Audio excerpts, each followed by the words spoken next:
Faleminderit që jemi ne sot, more nga koha jote. E di që ke një agjendë shumë të ngjeshur me projekte, me studentët. Faleminderit shumë që je në këtë bisedë me ne. E vlerësoj shumë ftesën edhe gjithmonë kur bëhet fjalë për arsimin, është një mundësi që nuk e kaloj kollaj, sidomos në një mjedis kaq intim edhe të këndshëm edhe mbështetës si që keni krijuar ju këtu. Faleminderit shumë. Ne në fakt kemi dashur shumë të mbështesim të rinjt edhe kemi nisur një proces me disa fokus grupe në gjithë Shqipërinë. Dhe ajo që pyetjet e zakonshme që kemi bërë të rinjve kanë lidhje me atë se çfarë duan, kanë shumë nevojë në këto momente për të dëgjuar në përmbajtjet mediatike. E çfarë na rezultoi? Na rezultoi që të rinjt donin shumë të dëgjonin për zhvillimin e karrierës së tyre, këshillimin e karrierës, duket që mungon. Duket që mungon në pjesë të caktuara të Shqipërisë, se mbase disa pjesë mund të jenë edhe më të zhvilluara në këtë aspekt. E nëse njëri do të pyeste, Gerta, çfarë mund më sugjerosh? Se je një ndër ekspertet e njohjes së të rinjve, ndoshta edhe atyre këshillave profesionale që atyre mund t'ju vinë në ndihmë. Cili do të ishte orientimi? Cilat janë ato degët më interesante sot, ose ato profile që nesër do kenë të garantuara vende pune? Sepse kemi dhe prindrit nga pas, jo vetëm të rinjt. Prindrit janë sy e vesh. Ashtu.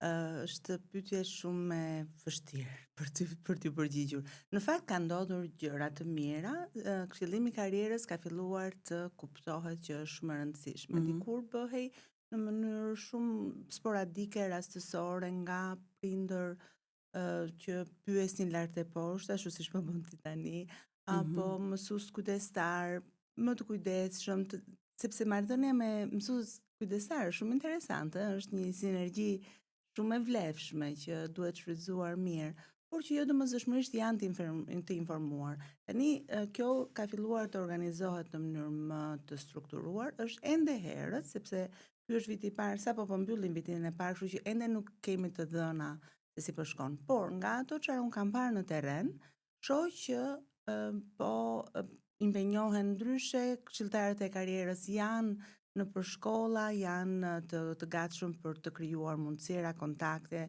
për të ndarë dhe për të marrë informacione sipas mundësive që ata kanë. Çfarë po ndodhe rëndësishme në nivel nëntëvjeçarie, pra në momentin kur ne mbarojmë arsimin e detyruar, është që arsimi profesional është një mundësi gjithmonë më e mirë. Në arsim profesional po investohet shumë fuqimisht në përmirësim kurrikulave, në teknologji, në zhvillim profesional të mësuesve, në ofrimin e profileve që nuk kanë qenë edhe që janë tërheqëse dhe që ka një zhdërvjellësi në krijimin e kurrikulave të reja që është vërtet shumë për t'u lavdëruar. Nuk është e kollajshme që të ndërtosh një program të tërë, po ndodh në vazhdimsi sepse ka një strukturë që sigurisht ka ato vështirësitë e veta, por struktura është dhe është e mirë kuptuar mes biznesit, që janë dhëmat e biznesit, dhe strukturat kombëtare që ofrojnë këto lloj programesh, që është AKVA, që është nën ministrin e nën MEK-in, që merret me punësimin, dhe AKFPK-ja, që është agjencia kombëtare për formimin profesional, të cilët janë përgjegjës të drejtë për drejtë për ndërtimin e kurrikulave. Gjëja tjetër e rëndësishme dhe e vlefshme që ka ndodhur është që për herë të parë si vjet ka një farë ravizimi të kurrikulave mes arsimit përgjithshëm dhe të mesëm tani dhe arsimit profesional. Dhe në një vitin e parë të arsimit profesional bëhen pak a shumë lëndët e kulturës së përgjithshme, që i lejon nxënësit që ka shkuar në arsim të përgjithshëm, nuk e ka gjetur veten, ose ka patur një vit kohë të reflektojë, të eksplorojë, mbase dhe të ketë kontakt me këshilluesin e karrierës në nivel të arsimit të mesëm të përgjithshëm, që të kalojë pastaj në arsim profesional. që është një gjë e madhe shumë, sepse ke një vit të tërë kohë që të reflektosh. A është e dura për ty apo jo, dhe pastaj ti të ndryshosh. Edhe të ndryshosh. Pa shpenzuar shumë energji dhe kohë. Duke të njihen, programet janë të gjitha të njohura, kështu që ti transferon lëndët në arsim profesional, që është një mundësi shumë e mirë për një nxënës i cili nuk është ai. Këtu po flasim për arsimin e mesëm. Po. Pra në vitin e parë, në klasën e 10, po themi, në klasën e 10 ke mundësi që për gjatë klasës së 10 të kesh këtë lloj ekspozimi, reflektimi, dhe në klasën e 11 të kalosh në arsim profesional. Që është vërtet gjë e madhe shumë. Gjëja tjetër e madhe për cilën unë jam shumë e interesuar se si do shkoj, që është edhe kjo, kanë ndodhur shumë gjëra të reja këtë vit, kështu që janë ende në proces pilotimi, por duken gjasat shumë premtuese, është sistemi dual. Sistemi dual funksionon masivisht në vendet gjermanofone, që kanë strukturat shumë të mirë ngritura, të konsoliduara mes biznesit dhe shkollës, që bizneset që ofrojnë këtë lloj programi kanë një mentor i cili është ekspert i kurikulës, që di se çfarë do të mbuloj nxënësi për gjatë programit të vet, dhe sigurohet që ai ta bëjë me një cilësi, dhe në këtë mënyrë ai mban kontakt shumë të afërt me shkollën. Se po imagjinojmë një restorant. Dhe në program nxënësi ka që duhet të mësoj si qërohet peshku. Po ndodh që atë ditë apo atë javë apo atë muaj askush nuk porosit peshku. Atëherë nuk mundemi që të themi po tani ky e ka në kurrikul duhet ta bëj sot. Do e bëj kur ti vis sahati. Si thon, dhe mentori prandaj është që të sigurohet që gjërat të plotësohen me përpikmëri shumë të madhe. Sistemi dual po zbatohet, po pilotohet për herë të parë si vjet në disa shkolla, kryesisht të hotelëri turizmit, të cilat kanë edhe shumë kërkesë. Dhe që të shohim se si do shkojë, ende nuk kemi të dhëna të studiuara mirë. Sistemi dual është i arsimit lart, gjithmonë i arsimit mesëm, gjithmonë arsimi profesional. Arsimi profesional funksionon pra në klasa e 10 deri në të 12-ën është sistemi i arsimit të mesëm përgjithshëm, kurse arsimi profesional e ka 10 deri në të 13. Po kjo klasa e 13 është si funksionon është 2+1+1. Në 2 vitet e para ti del një teknik i mesëm, +1 është që merr edhe licencën, merr maturën e profesionit, dhe nëse do që të bëhesh edhe i zoti, viti i fundit është kryesisht në sipërmarrje, edukim për sipërmarrjen, për aftësinë për të përballuar tregun, si shkruhet një plan biznesi, dhe për të plotësuar ato boshllëqet për të patur mundësinë për arsim të lartë. Kështu që mundësia për të vazhduar arsimin e lartë ekziston plotësisht, por që ti shkon si profesionist që di elementet praktik, që ti je tashmë në punë, të dhënat, unë nuk kam të shifra zyrtare, por me kontaktet që unë kam në për arsim profesional, është që masivisht të rinj që 15 vjeç fillojnë janë të punësuar. Pra biznesi që kjo është me ligj, është i detyruar që t'i paguaj një rrogën minimale, që edhe kjo është arritje shumë e madhe. Që ne nuk e kemi në internshipet të studentëve kur mbarojnë masterin, pra të 3 mujorin për shembull që do bëjnë stazhin e mësuesisë. Jo, stazhin, mbasi ti e ke mbaruar diplomën, ti merr vetëm sigurimin pensionin, që një 25 vjeçar nuk është se mendon shumë për pensionin, do të filloj të jetë kontribus në familje, ende nuk ndodh. Ndërkohë që 15 vjeçari me sistemin dual, me ligj, paguhet me një rrogë minimale, që është një rrogë dinjitoze, padyshim për një 15 vjeçar, plus që pastaj gjatë verës ata janë të punësuar, sepse biznesi i ka në patronazh, pastaj fillon dhe krijon besim, krijon dhe mbështetje, dhe vërtet që është një mundësi e jashtëzakonshme që duhet të eksplorohet shumë seriozisht nga mësuesit, nga prindrit, nga fëmijët. Nuk është një gjë që duhet anashkaluar, nuk është për fat keq imazhi i sistemit profesional, arsimi profesional është që janë një Gjithmonë nxënës të dorës së dytë. po, ekziston një keq koncept madomendja sepse prindrit deri tani në Shqipëri kanë pasur prirjen të vlerësojnë vetëm arsimin e lartë. Do të thënë, nëse dëgjohen nëpër biseda prindër nëpër gjithë Shqipërinë, shiko, shkolla e lartë. Megjithatë, kam ndeshur prindër që kuptojnë mbase aftësitë e fëmijëve të tyre, kuptojnë se sa të vullnetshëm janë, sepse edukimi nuk lidhet vetëm me talentin, apo jo, lidhet me një sër karakteristikash të tjera, dhe shoh që zgjidhja e tyre le të shkojnë në shkollë profesionale. Nuk ka asnjë problem. Ai është një prind i mençur. Po, nuk mundemi thjesht të kontojmë te prindi i mençur, duhet që të gjitha mekanizmat të vihen në lojë që të informohet, sepse ato që the ti, shpeshherë prindi, fëmia nuk e din, nuk e kanë informacionin dhe kanë dhe këtë imazhin që arsim profesional.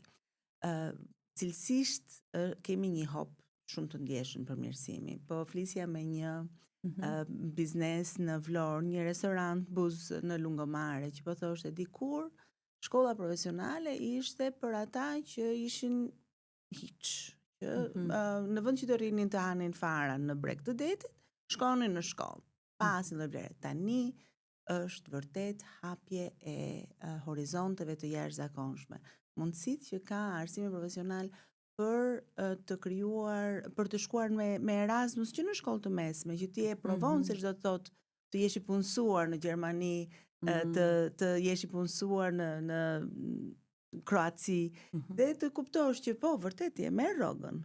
Po pastaj e merr me dorën e djathtë, me dorën e majtë do fillosh të japësh qiran, do japësh taksa, do japësh shërbimet e tjera, dhe në fund të ditës ajo që të ngelet nuk është se është aq shumë më e madhe se sa ajo çfarë do të ngelej po të rije në Shqipëri. Kur shikon pagat që këtij u thua paga $2.000, $2.500 apo euro, po në fakt nuk është se ngelen aq. Është shumë e vërtet, jo, ka firo shumë të mëdha rrugës.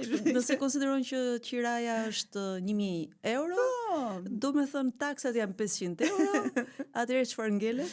Shumë e vërtet. Kështu që kjo është, më vjen mirë që e filluam bisedën me këtë temë, se kjo është një temë që më entuziazmon. Po, edhe lidhet me të ardhmen e të rinjve, por edhe me të ardhmen e Shqipërisë. Sa prej këtyre të rinjve që ndrojnë në Shqipëri? Ke ndonjë ide, nuk po them në shifra, po në një perceptim që ti ke krijuar, apo është zgjedhje që duan të ikin? Jo, nuk para ikin, por nuk para rrinë në ideja e arsimit profesional është që të jetë arsim terminal, që një pjesë e vogël të vazhdojnë arsimin e lartë, ndërkohë që ne kemi masivisht që shkojnë në arsim të lartë. Që për mua kjo është okay, për sa kohë ata zgjedhin, dhe kjo është një interesi dhe pasioni tyre, dhe që tregon që edhe sistemi i përthith mirë, nuk kemi ngërç. E rëndësishme është që të kemi këtë fleksibilitetin që të kesh mundësi të zgjedhësh.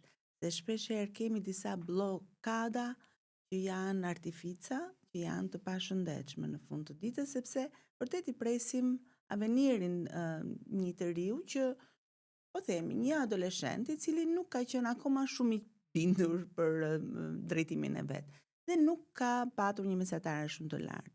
Me një urdhër ministri, ajo lëviz nuk është fikse, po lëviz midis 6.5-ës, nuk mund të shkosh në arsim të lartë nëse nuk e ke mesatare mbi këtë vlerë që përcaktohet.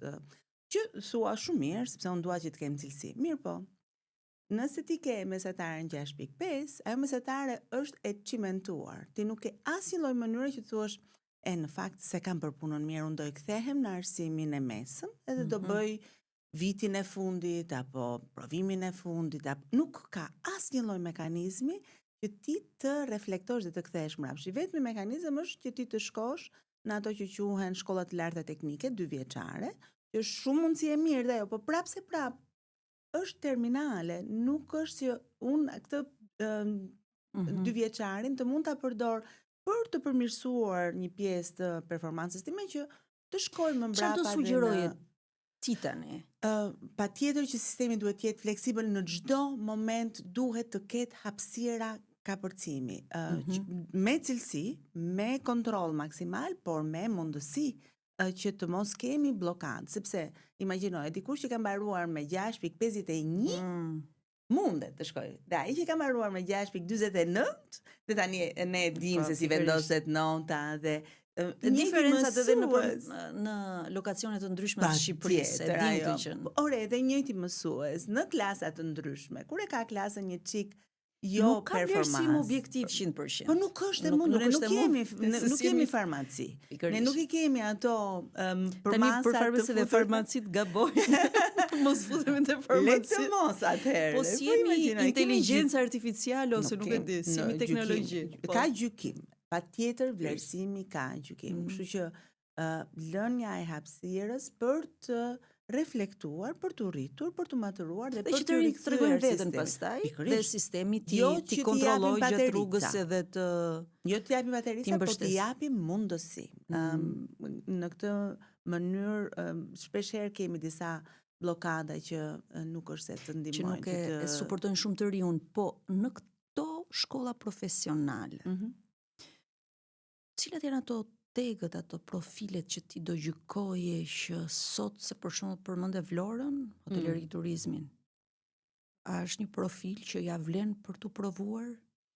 Paret shumë se çfarë pasionesh ka I riu. Është shumë e rëndësishme që të njohim vetveten, ka mekanizma Jo, nëse I riu pyet veten cili është ai profil që do më garantojë mua një punësim të shpejt, të mirë, dhe të qëndrueshëm. Kudo, jo vetëm në Shqipëri. Po, të gjitha degët e inxhinierisë, një hidraulik I mirë, një elektricist I mirë. Shumë mirë sepse ja ka shumë mungesë. Një elektroauto. Patjetër që këto duhen. Patjetër hoteleri turizmi të gjitha duhen. Detaria, me që po ngelem te Vlora, ka mundësira që mund të lidhen me turizmin edhe mund të lidhen edhe me detin, e kemi shumë pak të shfrytzuar si potencial. Kemi patjetër deg të IT-s, shkencave kompjuterike që padyshim, në fakt për hir të së vërtetës, shkencat kompjuterike janë nga ato shumë të kërkuara. Mesatarja e nxënësve që ka ndryshuar nga juridiku, kemi kaluar te shkencat kompjuterike tani. Po flas në shkollë të mesme gjithmonë. Flas në konceptin që kishin shqiptarët, në qoftë se do pyesje prindrit, kudo që fëmia yt të studiojë, kuptohet fëmijët vendosin vet, por prindi dëshirën e kishte juridik, ekonomik deri diku, por juridiku ishte trendi. Tani si duket ka kaluar trendit e shkencat kompjuterike për shumë arsye dhe objektive, dhe të kërkesës së tregut ndërkombëtar, edhe të një lloj perspektive. Patjetër. Por mundësit janë në cilat shkolla në Shqipëri, ku të shohim për shkakun nëse fëmia është në dilemë, po prindi është I vendosur për të kërkuar të shkollat profesionale. Edhe është lufta në familje. Shkollat të shkojmë të shohim, të interesohemi. Po, patjetër, është ide shumë e mirë, momenti është shumë I mirë, shkollat janë të hapura edhe gjatë verës, ka shkolla që janë me konvikt, po jap shembullin e shkollës së Lezhës, në të cilën kanë nxënës që vinë nga Saranda. Vërtet? Po, sepse kanë dëgjuar, është shkolla Kolin Gjoka, po I bëjmë reklam. Patjetër, jo, s'është reklam, është shkollë mesme publike, kështu që nuk edhe private, nëse punojnë mirë, unë nuk kam asnjë problem që ne realisht të nxjerrim shkollat që vërtet punojnë. Po flasim edhe për familje që do donin që të mbështeteshin. Shkollat kanë mënyra të ndryshme të dhënies së bursave, granteve, ekzistojnë dhe mundësitë të bursave për vajzat, për komunitetet në nevojë, për prindrit që janë me paaftësi, me invaliditet. Ka mundësira nga më të ndryshme dhe më të larmishme që ata financohen për shkollimin e tyre, dhe që më pas patjetër që edhe kjo pjesa e punësimit, Temrizi isha para ca kohësh që ishin gocat e shkollës profesionale, të cilat thonin ne mbajmë familjen, ishin 16 vjeç. Dhe që në të tilla nivele po flasim, pra jo thjesht që t'i dalin për zot vetes së tyre, por të mbështesin familjen. Kështu që mundësirat janë, pra mundësitë janë për ata që duan të punojnë dhe duan të zhvillojnë. Patjetër. Dhe ka një gjë që po ndodh që është interesante, që prindërve së bashku me programin, me dëftesën që ju vjen në SMIP, në klasën e 7, të 8 dhe të 9, dhe sidomos në të 9, ju vjen një profil I i shkruar nga mësuesi kujdestar, dikur mua më shkruaj e dalluar, e gatshme për të marrë pjesë në aktivitete. Tani të thonë, ne shohim që ka një tendencë më shumë drejt inxhinierive, ose ka një tendencë më shumë drejt arteve. Dhe në fund, në smipin e klasës së 9, për postë dëftesës, vjen gjithë lista e shkollave profesionale dhe të kulturës të përgjithshme, se këto shkollat si liceu apo shkollat e mesme gjëve të huaja janë të arsimit mesën përgjithshëm me profil kulturë. Kështu që ti si prind ke një listë të gjatë të gjerë. Kështu që duhet parë mirë ajo lista me emrat e shkollave, me profilet e shkollave, me adresat e shkollave që mund të eksplorohen. Nuk e dija këtë gjë. Nuk dim shumë gjëra. Po, dhe shpesh herë prindrit thjesht shkarkojnë smipin, këto janë nota gëzuar. Notat I shohim. Po patjetër, po do t'i shohim.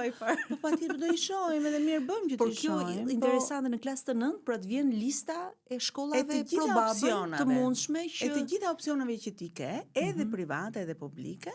Në kryesisht për të vërtetës privatet janë në nivel formim kursesh, jo në shkollat të mesme të plota. Ka, po jo aq shumë, janë kryesisht publike, dhe që ke mundësi si prind ti eksplorosh edhe si bashkë me fëmijën. Ndërkohë në këtë periudhën që nga prilli, maj, shkollat bëjnë fushata të fuqishme rekrutimesh që shkojnë në promovimesh edhe që shkojnë në klasa. Së paku tregimin e ofertës së tyre. Po, bashkë me nxënës të cilët mund të kenë qenë të asaj shkolle, që tregon historinë e tyre. Edhe këto panajiret ose organizimet në për qytete të ndryshme. Patjetër. Po prap jemi vonë, prap këto gjëra duhet bëhen më shpejt, duhet bëhen në mënyrë pak më të strukturuar dhe nuk mundesh që thjesht të shkosh në shkollë dhe të flasësh me fëmijën. Prindi është shumë I rëndësishëm. Ne kemi prindër arsimdashës. Shumë bukur që dolëm te prindrit. Supozojmë sikur prindrit janë në debate të vazhdueshme me fëmijën e tyre. Ose fëmijët janë në debate të vazhdueshme me prindrit, sepse ndonjëherë prindrit edhe nuk dëgjojnë, edhe kanë ca skema fikse që shiko fëmia im do bëhet kështu, por nuk funksionon kjo madhomendje. Cila është ajo formula e artë? Nuk ka mbase një formulë të artë, po cili është sugjerimi yt? Që të paktën të na ftyllosh ne si prindër që nëse nuk shohim aftësitë e fëmia ose nuk shohim disiplinë e fëmia për të vazhduar këtë rrugën e gjatë e tmerrshme të edukimit, që është edhe e bukur natyrisht, po është edhe e tmerrshme në aspektin e punës jashtëzakonshme që duhet. Punë duhet gjithandej. Puna duhet gjithandej. Punë nuk e shmangim dot. Nuk e shmangim dot. Puna është që të bëjmë atë lloj pune që na pasionon.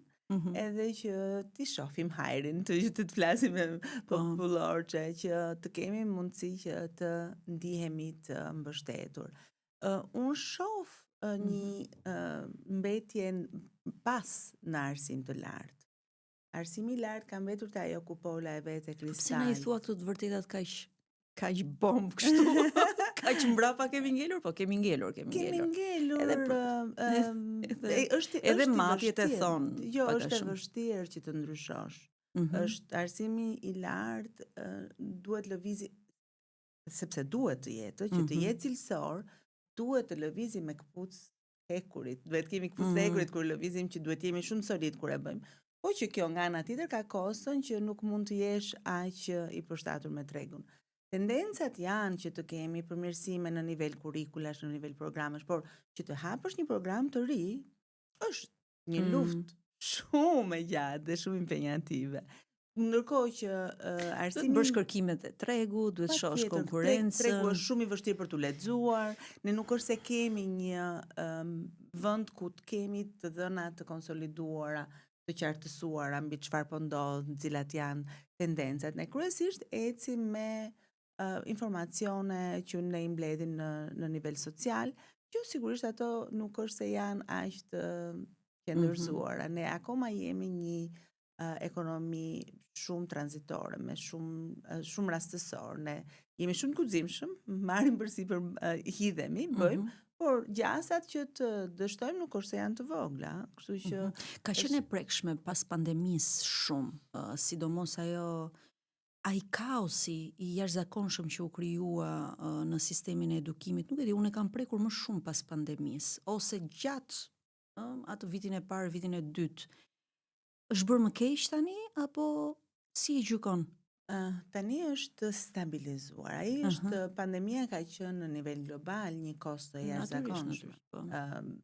Nga institucione shumë serioze si UNICEF-i apo organizata tjera që merren me vlerësimin, konsiderohet që në nivel global kemi patur një humbje 1.2 vite të nxëni për person, që është një kosto pa imagjinueshme kur e mendon. Sigurisht që u përpoqim që të bënim më të mirën, në përgjithësi na gjeti pa përgatitur, nuk kishim sisteme të ndërtuara, nuk kishim mësues apo pedagog të trajnuar, nuk kishim struktura, infrastruktura të ngritura. Ne kemi bërë një studim së bashku me 2 kolegë të ekonomikut për të matur cila kanë qenë tendencat gjatë të mësuarit online. Një nga problemet e mëdha ishte që diku te 80-90% e studentëve, po flas në nivel universitar tani më, kishin vetëm celular. Tani të shkollë, të lexosh, të mos kesh laptopin, të studiosh me celular është e shumë e pamundur. Është shumë e lodhshme. Çfarë pyetjesh ju bët atyre? Do të thënë nëse keni çfarë pajisjesh keni? Njëra prej ishte që çfarë përdorët për të studiuar, për të përgatitur. Për të studiuar për gjatë gjithë kohës, do të thënë ata ndiqnin leksionet online, merrnin pjesë në seminaret online, duhet të më prezantonin online, duhet të çonin detyra. Dhe çdo gjë bëjmë me celular. Celularët janë gjithmonë më të sofistikuar sepse është një nga ato mekanizmat sigurisht për të treguar. Sigurisht kanë opsionet e tyre, por janë pa mjaftueshme. Po them nga ana sociale, efekti social i celularit është që ti e merr me vete dhe që të kesh një celular kinez, nuk je aq atraktiv. Kështu që investohet jashtëzakonisht shumë. Sigurisht ka edhe që nuk e bëjnë, po masivisht investojnë në celularin, ndërkohë që një laptop i dorës dytë në gjendje shumë të mirë pune që mundet vërtet të bëj punë, mund të ketë një fraksion të kostës së një celulari, por që nuk ja shohim vlerën. Interesante shumë, pra kishin celular në mas. Absolutisht, jo në mas, 100%. Nuk kishte askush që s'kishte celular. Mund të kishte probleme vale, se për shembull sa përqind kishin dhe një herë laptop, nëse mban mend, ose kompjuter? Laptop diku të 10-18%. Cilët janë ata 10-18%?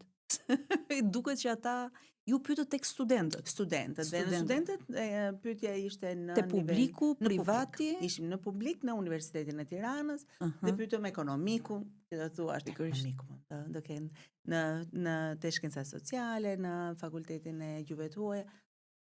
Interesante shumë. Nuk i di nëse kanë ndryshuar, dhe sigurisht kampionimi që ne kishim bërë ishte shumë rastësor.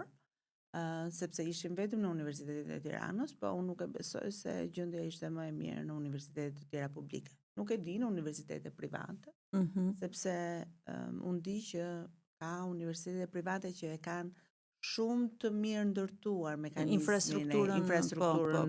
Mund të jetë pak më mirë, mund të jetë pak më mirë. Teknologjisë që je i detyruar që ta përdorësh. Por që në këtë këndvështrim është një çike çuditshme. Të kthehemi pas për të njëjtën çështje po flasim Xhanën, por tek pjesa e asaj që mund të bëjmë më mirë për arsimin e lartë.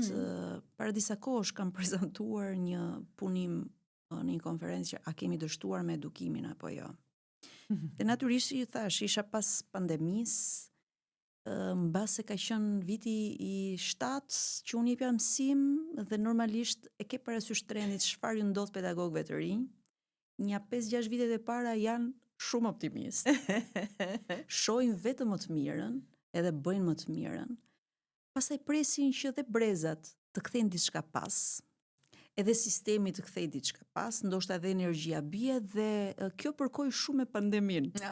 Kështu që pyetja ime ishte, a kemi dështuar me edukimin? Po, të pranosh dështimin në disa aspekte është gjë e mirë, se ti fillon të punosh për ta përmirësuar çështjen. Nuk e di çfarë mund të bëjmë ne më mirë, sepse ka gjithmonë debate mbi rankimet në PISA, ose diskutimet mbi plagjaturën, ose nuk e di se s'po më vjen në mend të gjitha tani, po nga ajo që ti shikon. A ka ndonjë gjë dhe konkrete që mund ta bëjmë më mirë, po që varet shumë edhe te vullneti i pedagogëve që janë brenda sistemit. Se politikat mbase nuk i kemi në dorë për t'i ndryshuar, politikat janë ato politika që vendos cila do qeveri qoftë aty, por a ka dhe gjëra konkrete që ne mund të bëjmë mirë, qoftë duke qenë pak mbase më të hapur në aspekt të trajnimeve, në aspekt të dëgjimit, nuk e di, në aspekte që lidhen me përditshmërinë tonë. Më mirë, padyshim.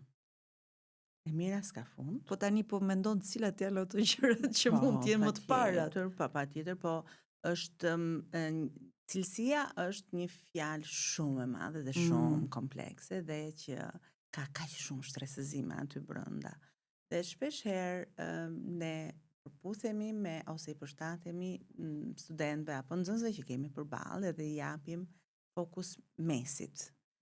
Kjo bën që nxënësit që janë problematik të mbeten pas, nxënësit që janë shumë të mirë të mbeten pas, sepse nuk e gjejnë veten e tyre.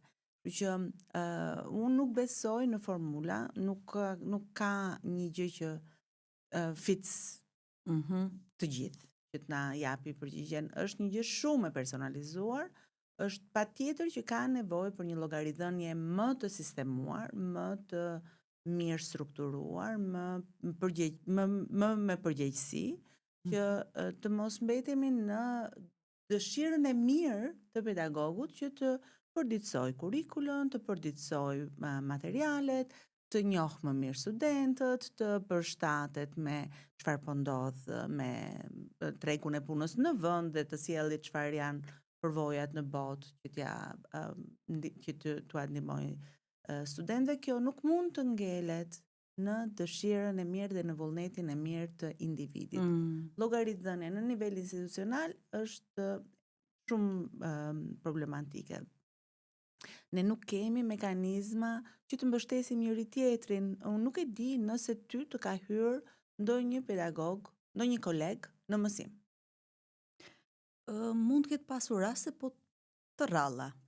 Unë kam Më shumë kur kemi bërë aktivitete, po themi ku ka qenë. Unë po them, një nga mekanizmat që funksionon është peer learning. Janë edhe këto të mësuarit me kolegët, që nuk është për të penalizuar, por është për të rritur nga të dyja palët, që unë e shikoj një mundësi që të hyjë kolegu dhe të marrë interesante gjëra që po ndodhin. Ne këtë gjë ne bëjmë kur shkojmë me Erasmus, që hyjmë në mësim të kolegëve tanë apo kolegët tanë na hyjnë në mësim ne, por nuk e bëjmë me kolegun që kemi ndajmë të njëjtën zyrë. I cili mund të ketë aspekte shumë të mira.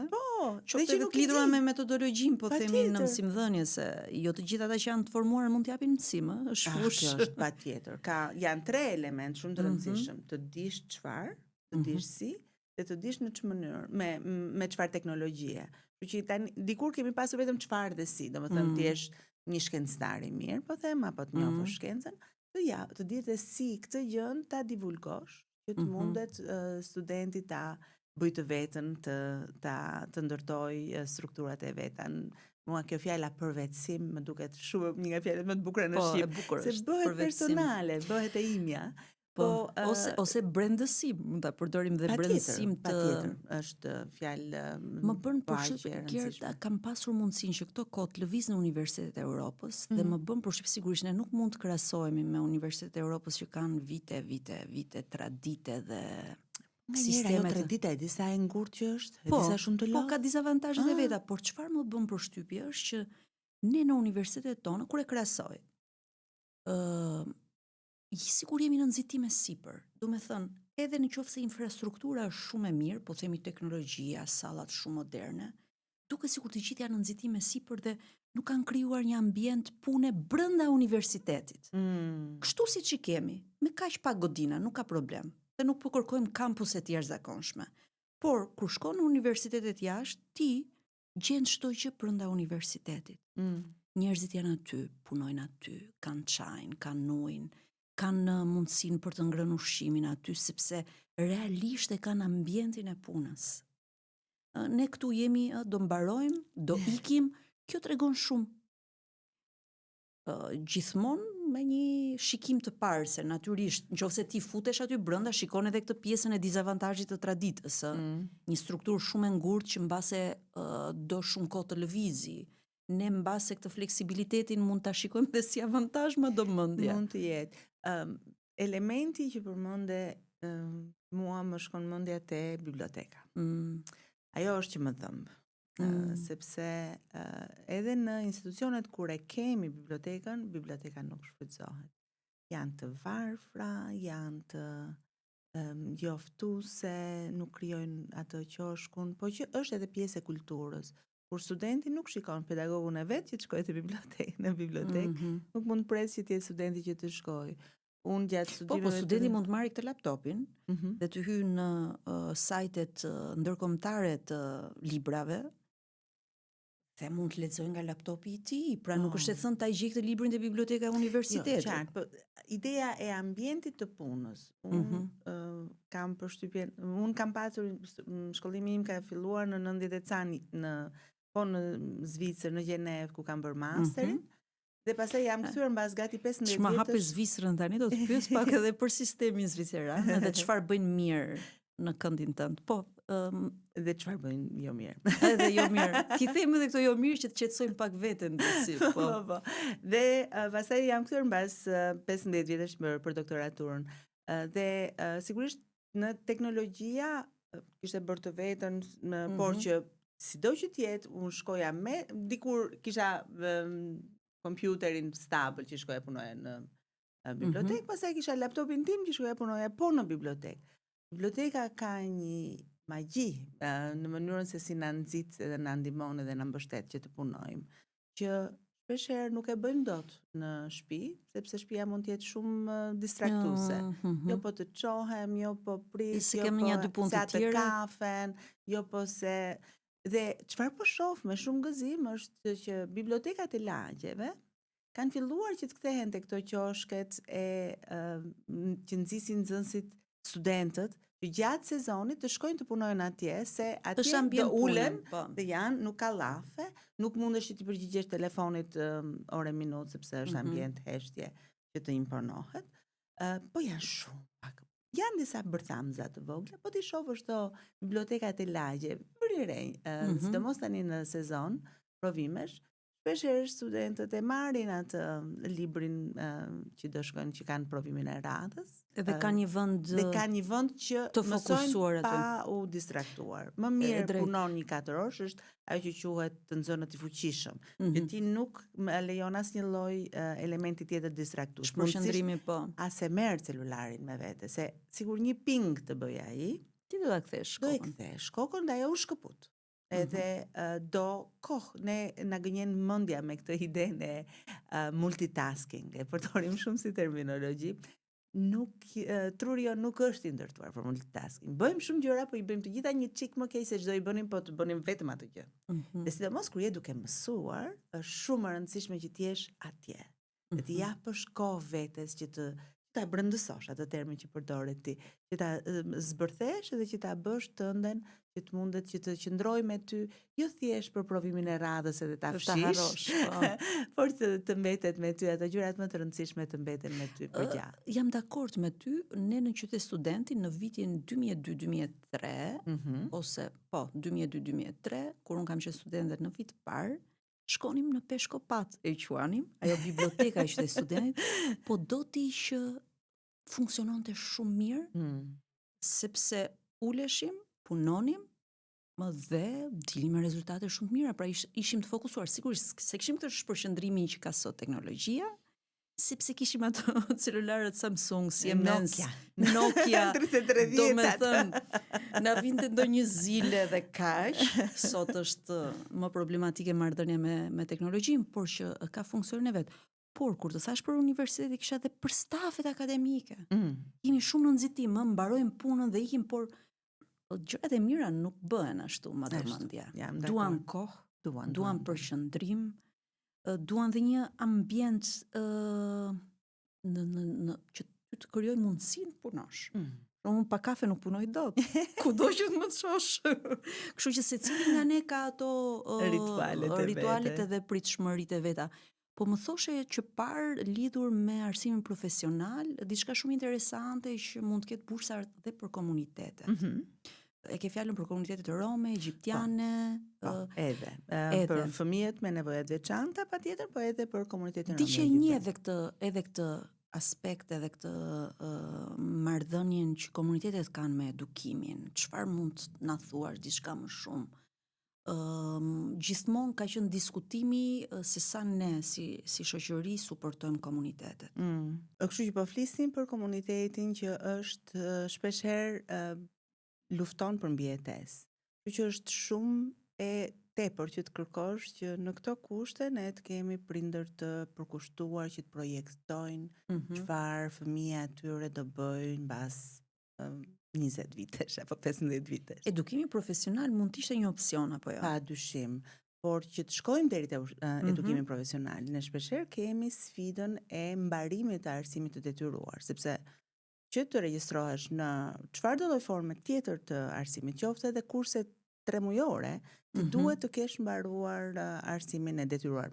Përsëri, edhe ky është një nga ato bllokadat që ne kemi Si realiteti shqiptar? A e mbarojnë fëmijët e komunitetit edukimin e detyruar? Gjithmonë më shumë me letra.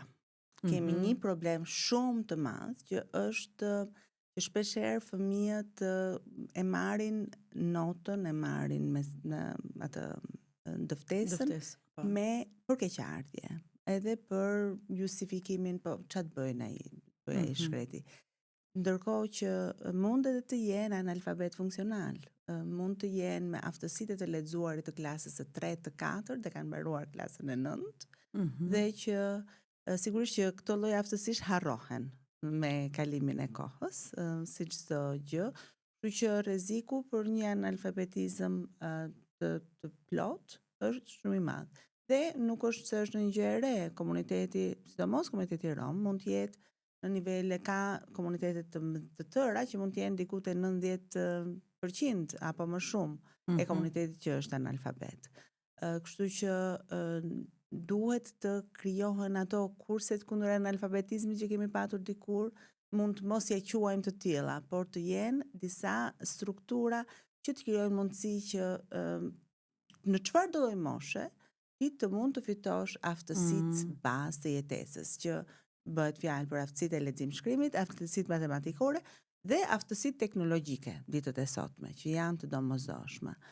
Sepse nëse di që ka pasur disa iniciativa edhe për ka patur, por nuk janë ngritur në nivel sistemi, sepse këtu dhe mbase edhe e bën mirë, është shumë konservatore Ministria e Arsimit që thotë arsimin e detyruar unë nuk mundem që ta lëshoj, që është okay, por duhet të gjejmë mekanizma që duke dhënë llogari, duke e matur që ky person i ka aftësitë e leximit-shkrimit, ne duhet të krijojmë mundësira që të mbarojnë këtë lloj shkollimesh.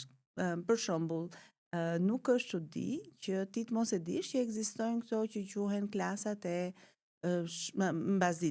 arsimi part-time. Sepse ka në sistem arsimor, në drejtori arsimore, në bashki, që nuk e din që ekziston kjo lloj mundësie, kështu që vinë të rriturit që i ka kaluar mosha 18 vjeç apo 16 vjeç.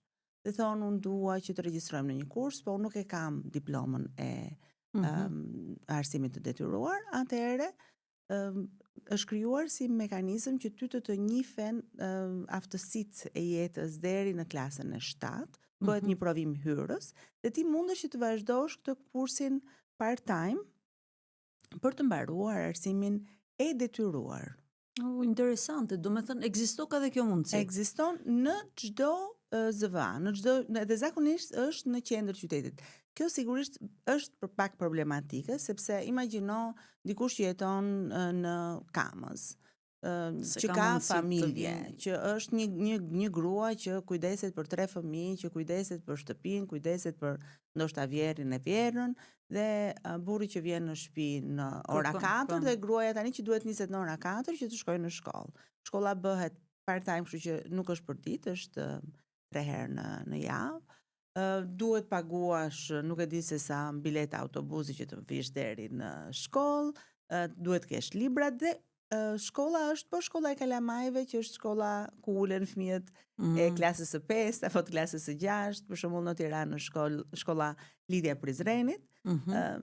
që duhet të krijohen mundësira më fleksibël Ma që afër të qendrave shkojnë të tyre. po, që të jetë afër komunitetit, që të jenë ekspert për të nxënët e të rriturve, Mm. që të trajtohen me dinjitet. Nuk mundesh që Të të ulesh me pretendosh të nxënësin e ulesh klasës me nxënësin e klasës 5, me librat e nxënësit të klasës 5, me pritshmëritë që nxënësi i klasës 5 ka për avenirin e tij. Mhm. Kjo ka Ulen në mekanizma. klasat veçanta, po, sepse është Mbasdite, pasdite. është thjesht pasdite, është po e njëjta Apo janë klasë. brenda klasave, po themi të Njëjta të klasë, shkollës klasa e 5 që po të shohësh ato këndin e Ah. emulacionit klasës së 5, që kanë mbaruar mësimin, shkojnë në ata dhe ulen mbasdite. Që është një mundësi, por nuk mjafton. Mhm. Nuk Që nuk mjafton që praktike që të thith sa më që shumë. nuk është me respekt për të rriturin që ka nevojë që të Në ndihet fakt i ka shkollën e mbështetur. jetës edhe ka përvojën edhe Dhe një gjë që duhet të vlerësohet dhe të respektohet. Dhe që të krijohen mundësitë që në atë part janë klasat veçanta, vetëm e të rriturit. po ato klasat veçanta janë, por janë po i njëjti mjedis, që ai e midis ty nuk të flet. Nuk është klasa ime, sepse s'ka asgjë tënde në atë klasë. Janë vizatimet e fëmijëve të paradites, janë njoftimet e fëmijëve të paradites. Ti je një si mysafir që ke hyrë nga dritarja, që je kështu sikur po porri fshehur azi. Duhet gjetur forma më Duhet të ketë fleksibilitet. Arsimi, unë shoh që ka një potencial të jashtëzakonshëm këto qendrat e formimit profesional, që janë këto kurse 3 mujore. Ata si shkollë janë shumë të zhdërvjellët, vazhdimisht ofrojnë kurse të reja, kurrikulat ndërtohen shumë shpejt, janë shumë të përshtatshme me tregun. Çfarë do lloj specifike që mund të dali? Imagjinoje që vetëm kurse private, qendra private në Shqipëri mund të jenë diku te 600 që ofrojnë gjëra të ndryshme. Pra ekzistokan. Ekzistojnë. Infrastruktura është, por duhet përdorur. Por duhet përdorur për këtë qëllim, sepse ti nuk ke të drejtin që të regjistrohesh në një kurs profesional, qoftë edhe për robaqepsi 3 mujor, nëse ti nuk ke mbaruar arsimin e detyruar.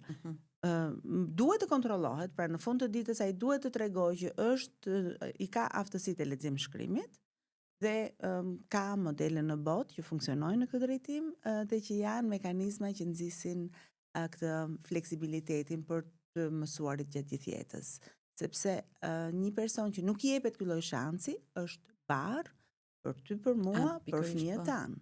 Sepse ai do mbetet jo vetëm për familjen e tij, edhe patjetër. Ai do mbetet peng i njeriut, i një sistemi që do kërkoj limosh dhe mbijetesë gjatë gjithë kohës. Ndërkohë që realisht duan që të kenë mundësi që të jenë dinjitoz në jetën e tyre, por që opsionet janë shumë të po për të afruar komunitetet, a është bërë një punë qoftë edhe tek trajnime lidhur me teknologjinë, qoftë edhe te një sistem pak më fleksibël për ta, sepse janë komunitete me specifika të ndryshme.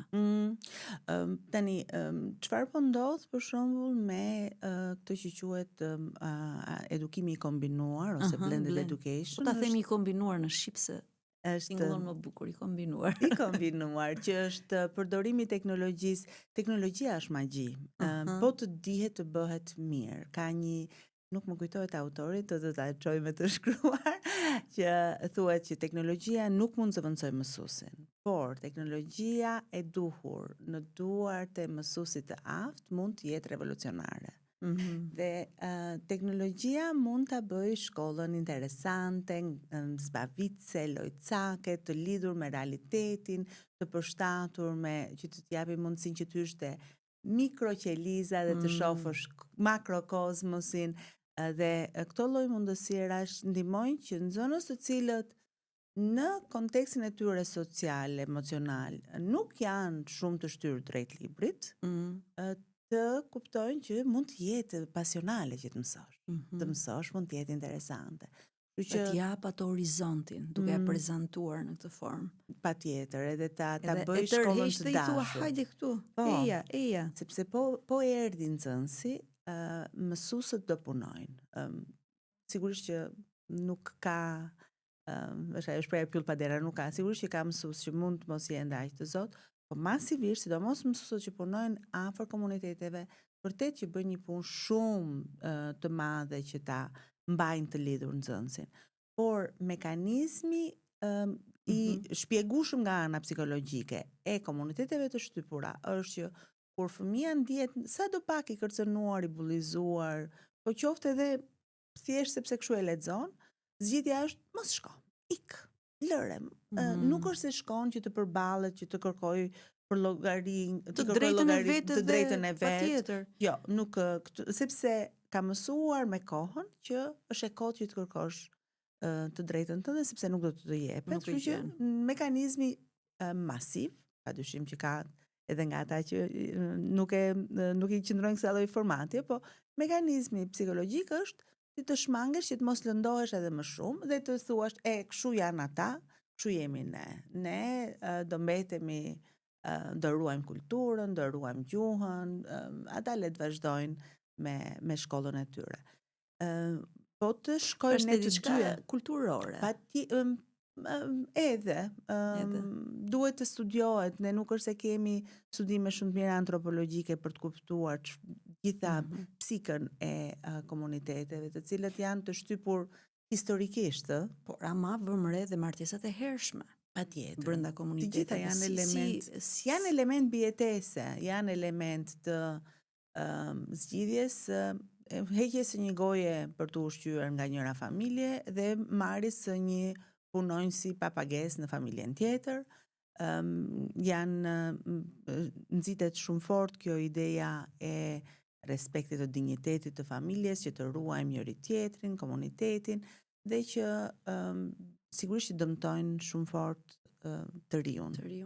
Dhe i cili është edhe i paformuar. Patjetër, dhe që mos të harrojmë në momentet kur kjo lloj oferte, po themi, të vjen, hormonet kanë filluar të bëjnë punën e tyre, je shumë i trullosur, dhe nëse të pyesin e do ti këtë, e dua.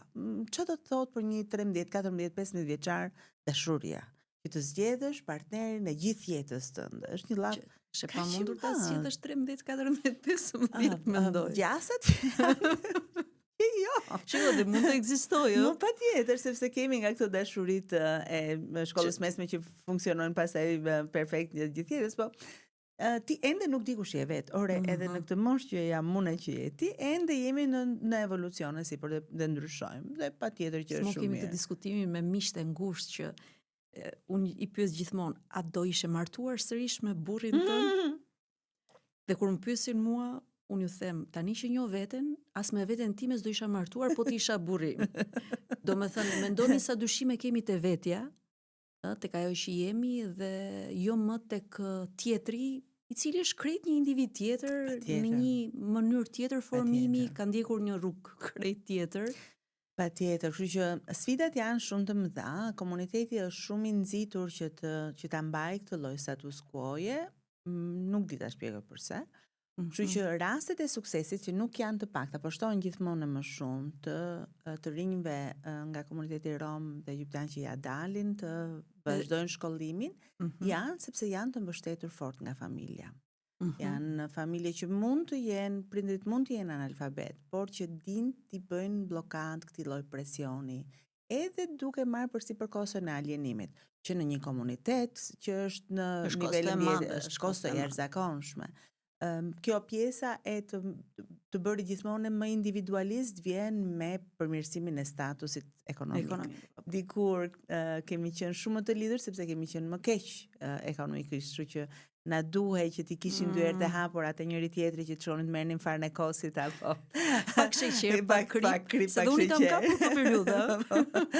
Je ke qenë në limitet, po sidoqoftë të çonte mami për farën e kosit. Ose vendosja e mishit në frigoriferin e gjithë pallatit. Ne kishim patjetër, ne kishim teta Karafilen që kishte frigorifer, se ne nuk kishim. Ai Obodini që e kishte kaq. I gjithë pallati e çonte mishin gjithmonë. Ne kemi qenë një zonë që i kemi pasur mundësinë për ta pasur mishin, duke qenë që ishte zonë që zhvilloheshin baktitë dhe vendosi dhe emri i familjes aty sipër me letër që mos ngatroheshin. me njëri tjetrin. lezetshme. Kështu që kemi kapur këtë periudhën, e kemi kapur. Dhe kështu që këtë lloj ndjesie ata vazhdojnë ta kenë shumë të fortë dhe shumë të fuqishme dhe është një gjë, është një vlerë shumë e rëndësishme, por që në disa drejtime mund të jetë edhe penguese. Ka prindër në fakt më ka bërë edhe e them, e kam thënë, ne si media kemi në dorë të promovojmë këto rastet e suksesit, sepse ku ka më mirë se sa të promovojmë të rinj që ecin, po më ka bërë shumë përshtypje historia e Zamirit, i cili nxiste fëmijët e tij për të qenë, për të edukuar, për të kuptuar teknologjinë edhe për të qenë pjesë e edukimit. Ai vetë punonte, kishte qenë dhe jashtë, por ishte shumë i dhënë dhe mesazhi i tij ishte gjithmonë për komunitetin, prindërit e komunitetit që mbështetini fëmijët tuaj. Qoftë edhe me 5 minuta vëmendje, 10 minuta, sa të keni mundësi. Dhe vërtet një mesazh shumë i fortë. Një mesazh shumë i fortë për prindrit e komunitetit. Shumë vlerë është. Unë e besoj si aksion, sigurisht që nuk është gjithmonë e vërtetë, por unë besoj që prindrit duan më të mirën për fëmijët e tyre. Jo domosdoshmërisht ajo çfarë ata mendojnë që është më e mira, është realisht më e mira për fëmijët e tyre.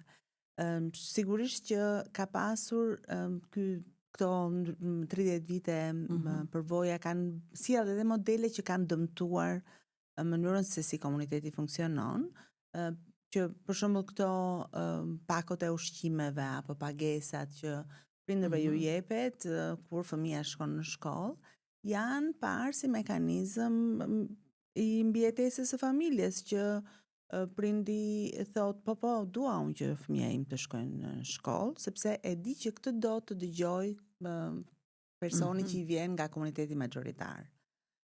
Po, shkolla është shumë e rëndësishme për mua.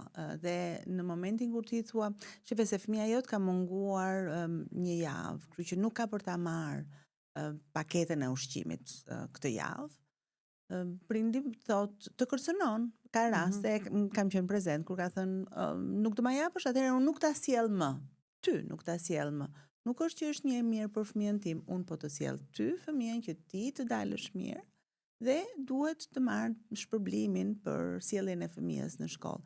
Dhe këto janë mekanizme që kanë sjell dëm, i ka krijuar imazhin. Pra duket si një mekanizëm ndihmues, po që por është në fakt penalizues, sepse i mund të mësoj modele të varësisë ndaj një ushqimi të afatshkurtër, dhe që në fakt varësia kryesore duhet jetë aftësimi i fëmijës edhe të nxitja e modelit. Për të qenë dhe stabil dhe jo kështu provizore një ndihmë që mbase shkakton.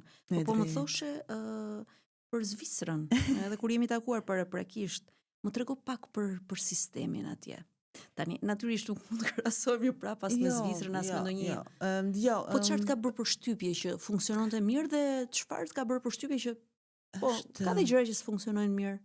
Patyshim që është një sistem i ndërtuar për zviceranët.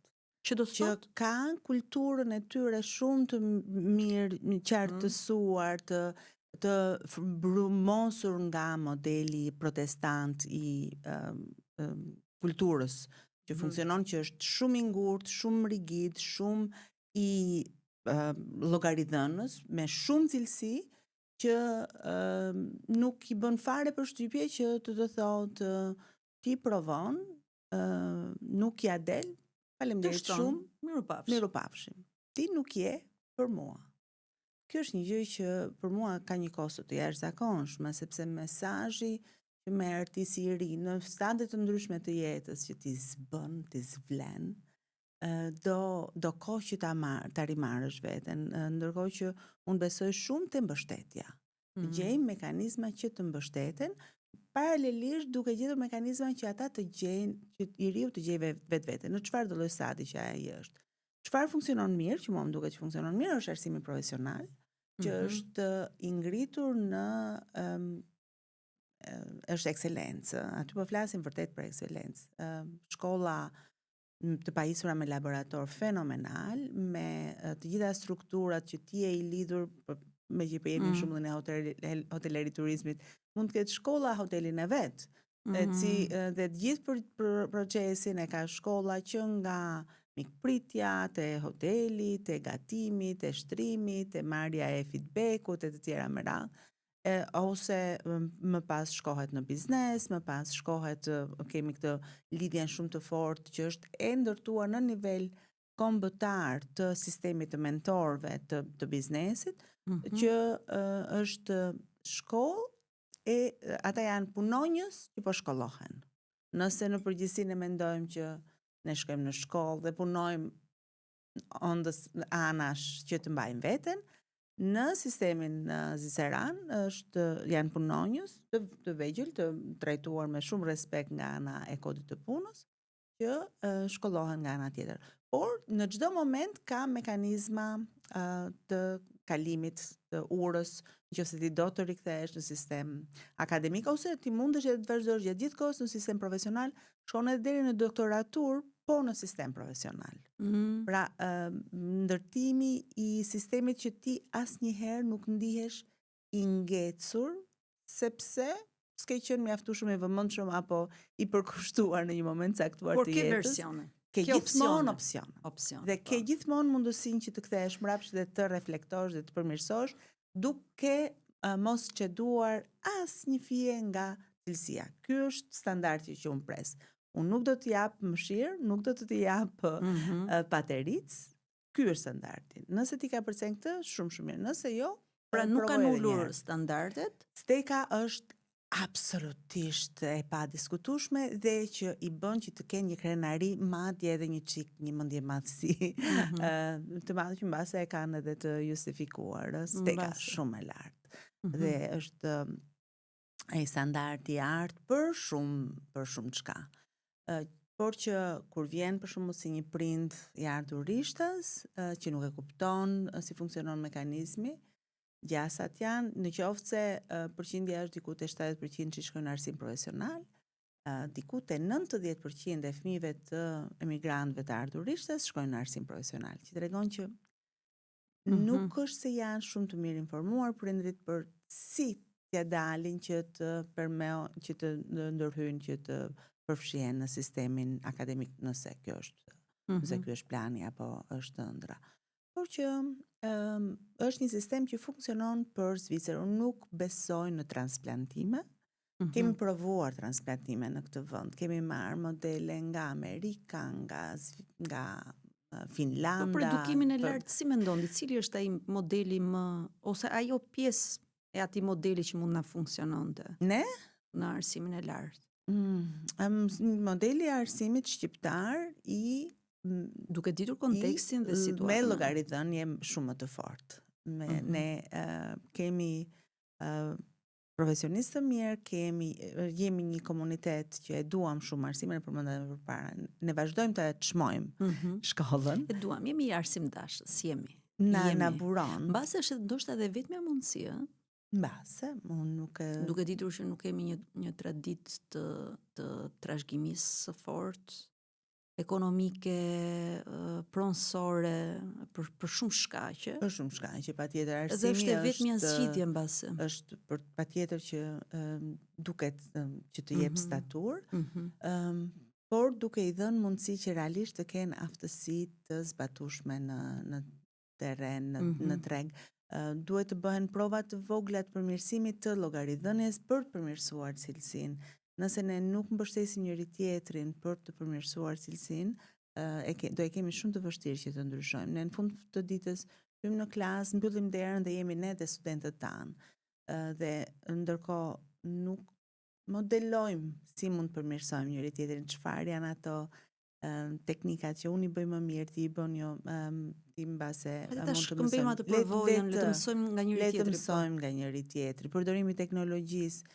Shumë prej pedagogëve i zurin në një moshë që nuk patën kohë dhe mundësi që të ekspozohen.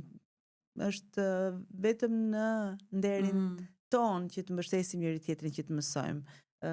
Ne po shohim çfarë po ndodh për shembull me inteligjencën artificiale. Nxënësit janë shumë më të shtërvjellët se ne. Dhe nëse ne nuk veprojmë, kjo puna e plagjaturës do shkojë në nivele shumë të sofistikuara. Unë po bëja provë me temën time të doktoraturës, tash e kam mbrojtur në Zvicër, kështu që zviceranët për plagjatur nuk të falin. Të falin. Dhe në atë kohë nuk është se kishte inteligjencë artificiale në kohën kur unë e kam mbaruar.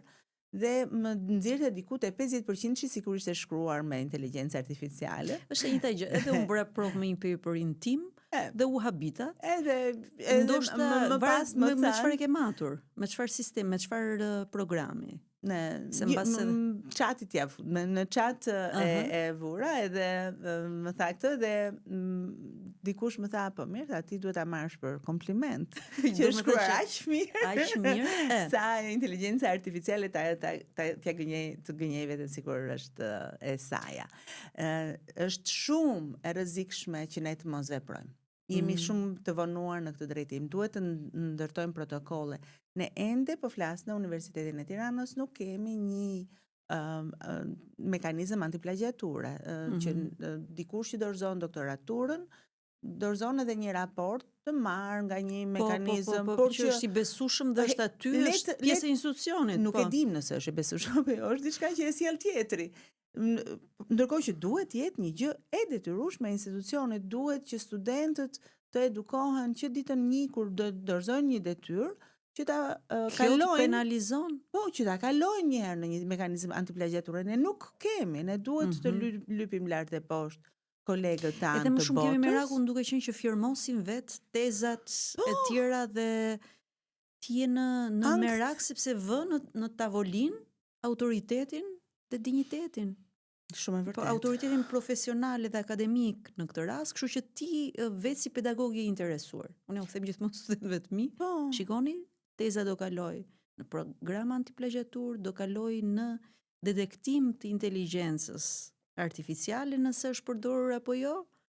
Po janë të qartë që ti e bën ti, por nuk është se e bën institucioni. Duhet jetë një gjë që duhet të edukohet që në mënyrë që të brëndësohet nga studentët që kjo gjëja nuk është në rregull. Sepse këto lloj edukimesh duhet të fillojnë në shkollë fillore. Nxënësit nuk mësojnë se si të referojnë. Thonë përgatiti Gerda Sula.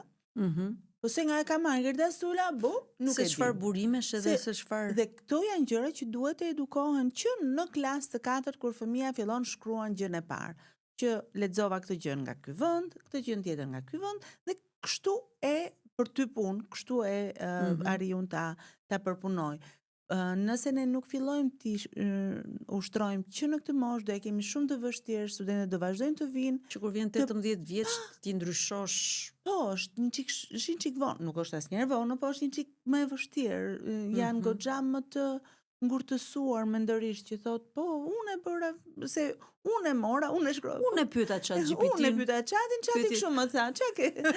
Kështu që dhe tani me chatin kjo është bërë një gjë, një luftë shumë e madhe. Unë nuk shoh gjë të keqe nëse ne përdorim teknologji, por kuptohet për unë jam shumë pasionale me teknologjinë. Nuk ka asnjë gjë të keqe nëse ti shkruan një paper dhe kot edhe për test, pasi e ke mbaruar këtë paperin, të pyesur çfarë më thot chati. Çfarë literature do sugjeroj chati? Unë e kam testuar një herë, por nuk të sugjeron asnjëherë literaturën, të paktën, ndoshta unë s'kam ditur të bëj pyetjet e duhura. Kjo është një nga gjërat, se është një nga çështjet një nga çështjet që po debatohet kjo është. Teknologjia duhet të trajnojmë nxënësit dhe studentët si ta përdorin teknologjinë, edhe ne si mësues, sepse është atje. Dhe do bëhet gjithmonë më e zonja. Dhe për sa kohë ne flej, teknologjia do bëhet më e aftë. Teknologjia po më pyet sot, unë jam gati, më dërgo çfarë të duash. Po patjetër. Po pres. Dhe nëse dikur teknologjia chati në ato fillim, se imagjinon që chati është vetëm 2 vjeç e një çik. Para 2 vjetësh nuk ekzistonte emri ChatGPT-s.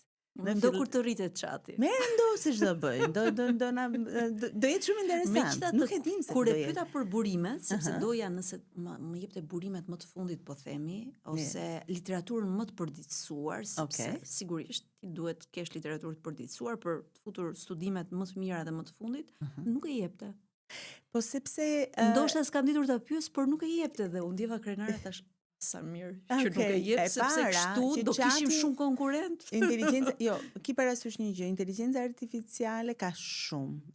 ChatGPT-ja nuk është i ndërtuar për këtë detyrë.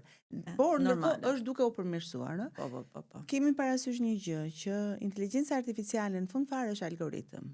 Është 0 dhe 1, që nuk di të ndaloj. nëse më bën një pyetje ti dhe unë nuk di të përgjigjem, unë them nuk e di. Ndërkohë që algoritmi nuk Çati ndalon. vazhdon në kërkim. Fillon halucinon. Ja fut kot. Sa jon tituj, sa jon referenca, edhe i formaton në një mënyrë kaq të bindse që ti thua këto janë të sakta dhe nëse shkon dhe kontrollon, thotë URL-i nuk ekziston. Kështu që duhet të dimë se si ta përdorim, ta përdorim në mënyrën etike.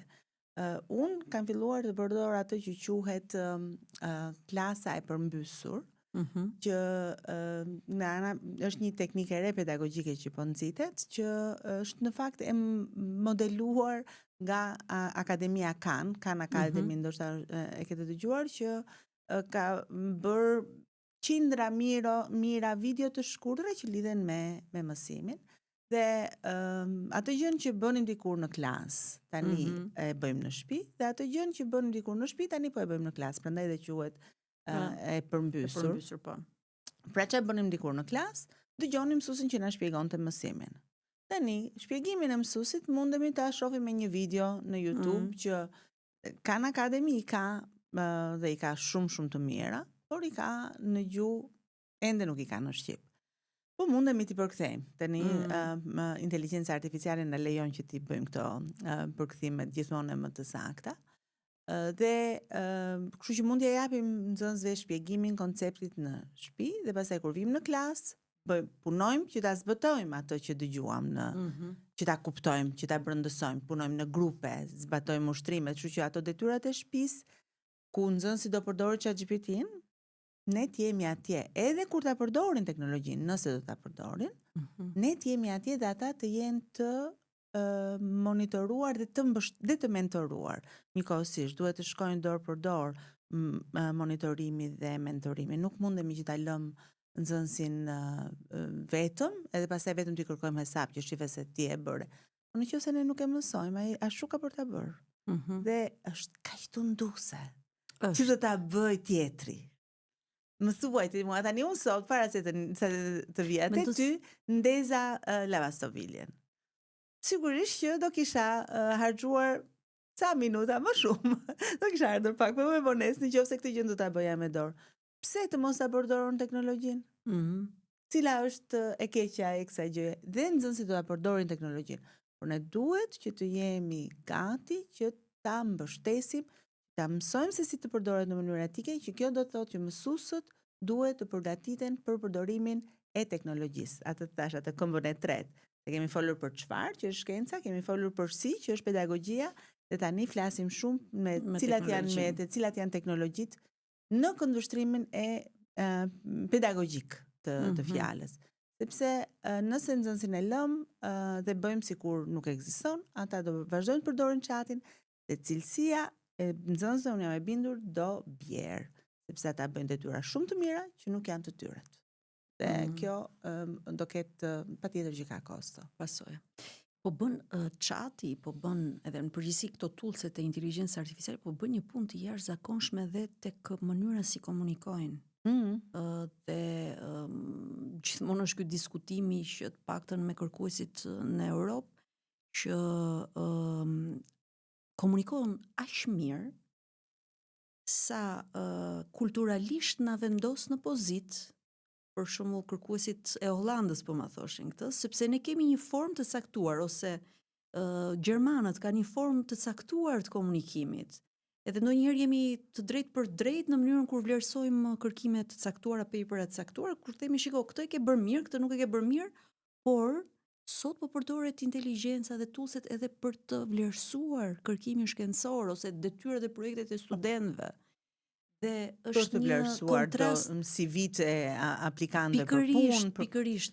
Dhe është një kontrast i jashtëzakonshëm me mënyrën si inteligjenca është programuar për të komunikuar me ty dhe mënyrën si ne, si qenie njerëzore komunikojmë.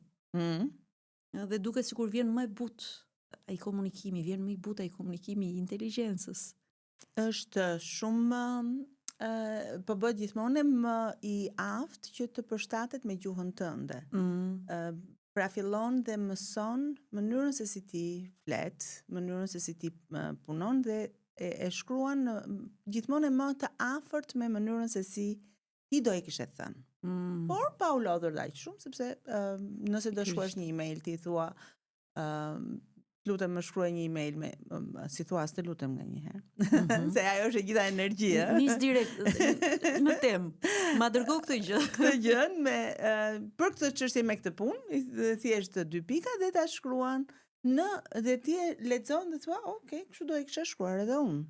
Se fillon dhe të njeh. Në qoftë se për shembull tenton kur nëse ke ndonjëherë kohë që ty në privat që është anonim dhe shkruan në chat dhe pyet për kush është Valmora Goga. Dhe pastaj pyet chatin që ty të njeh se kush është Valmora Goga, do marrësh përgjigje krejtësisht të ndryshme.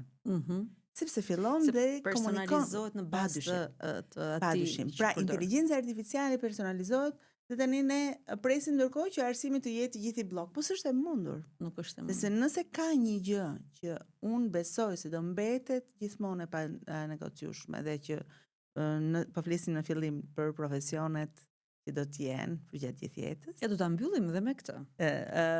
Për mua mësuesia është njëri prej tyre, sepse elementi emocional dhe inteligjenca emocionale dhe roli që mësuesi ka kur të shikon në sy dhe të thotë unë jam krenar për ty, unë besoj te ti, unë u zhgënjeva, unë prisja diçka më shumë, janë të pazëvendësueshme.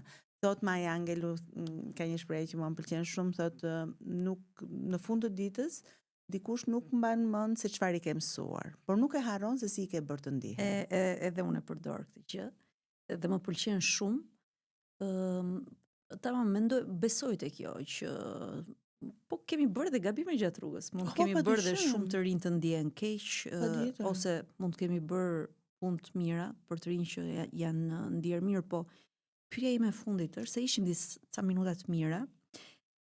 Në qoftë se do të kemi të rinj që kanë mbaruar shkollën e mesme dhe duan të vazhdojnë arsimin e lartë, çfarë profilesh do shikoje? Sigurisht, kjo është këshill që s'do vlej për gjithë, por çfarë profilesh do shikoje ti si interesante për të bërë një lloj orientimi aq sa të mundemi? Është tepër shumë e personalizuar. E di kjo pyetja më kujton atë që thoshte një këmshia ime që merr nga këto hapet e verdha, se këto më bën derman. Nuk ka hapet të verdha që funksionojnë për çdo. Është shumë një proces kërkimi i eksplorimit i njohjes së vetvetes, shumë individual. Që nuk është e thënë që duhet domosdoshmërisht që ta bësh 18 vjeç, që nuk është e thënë që ta bësh me atë që unë e quaj telebingo e maturës, se aty në gusht fillon e të dalin ato, dikush të del me jeshile, dikush të del me të verdh, edhe i riu është i dërmuar, është emocional, e thot hajt më, po e provoj hajt më, kap çat kapësh, që është shumë e vështirë që ti ta fillosh jetën me hajt më. Pra mund ta marrin në konsiderat edhe faktin që mund të provojnë diku një vit, të shohin, ta vlerësojnë. Arsimi i lartë në Shqipëri e lejon këtë gjë, ti mundesh të transferosh kreditet në deg të ngjashme dhe shumë prej degëve kanë gjëra shumë ngjashme në ato fillime. Të gjithë kanë kërkim shkrim akademik. Të gjithë kanë këto elementet që janë goxha transversal, le të themi. Okej, provoje. Shikoje, nuk e gjen veten. Çfarë është një vit në raport me një jetë të tërë të gjatë? Kjo ndjesia që ndjehen të kapur peng është shumë ndjesie e shëmtuar dhe unë nuk dua që të ndodhi. Sigurisht fillojnë edhe ambientohen dhe thonë, se s'qe ka dhe aq keq, se mundem të funksionoj. Unë tani jam në proces, nesër madje kanë provimin, jam shumë entuziaste me atë çfarë po ndodh, që është një certifikat e formimit psikopedagogjik për persona të cilët kanë mbaruar masterin shkencor në deg të ndryshme, në fusha të ndryshme që lidhen me arsimin, për shembull me artet, me ekonominë, me inxhinierit, me inxhinieri janë shumë ata, inxhinieri kimike, inxhinieri fizike, inxhinieri matematike, që thonë nuk e gjeta veten dhe po kanë ardhur të bëjnë këtë një semestër, 30 kredite, që të bëhen mësues.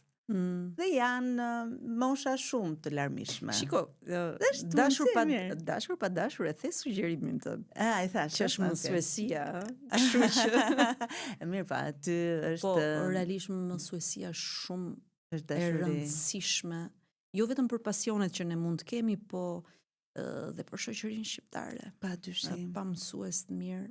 Padyshim. Edhe Edhe pa kemi një modele sistem të që mira. Kemi kemi modele të modele. mësuesve të mirë që mund të frymëzojnë, mund të na orientojnë, po sigurisht që duhet të mbetet të rishikohet statusi i mësuesit. Mësuesi është themra e akilit e çdo shoqërie. Nëse flasim se gjithmonë përmendet Finlanda. Finlanda realisht ja doli të ishte të bëjë interesante me një mekanizëm fare banal në dukje. Që ishte? Rritja e rrogave të mësuesve. Po s'është ai banal. Po ishte sepse kjo solli që u bë shumë atraktiv.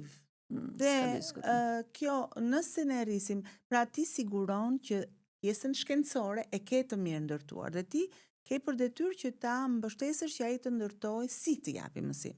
Por ama nuk vënë në pikë pyetje çfarë po jep mësim.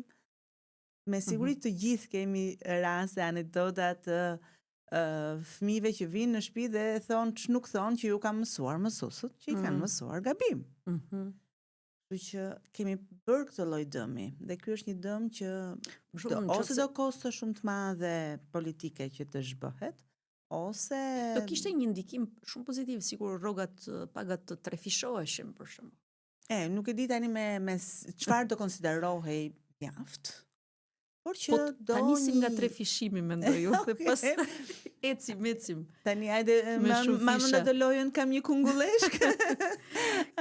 Nuk e dim se çfarë është e mjaftueshme. Dhe kjo e distancoi mjaftueshëm Finlandën, rritja e pagave. Rritja e pagave dhe filtrimi shumë i fortë i mësuesve. Pra, nuk bëhej negocim me dikë që nga ana shkencore nuk ishte në nivelin e duhur. I thuaj, zotëri ose zonjë dashur, këtë vit do e bësh pushim dhe do kthehesh prapë në universitet që ta mësosh, që do t'jepet shansi.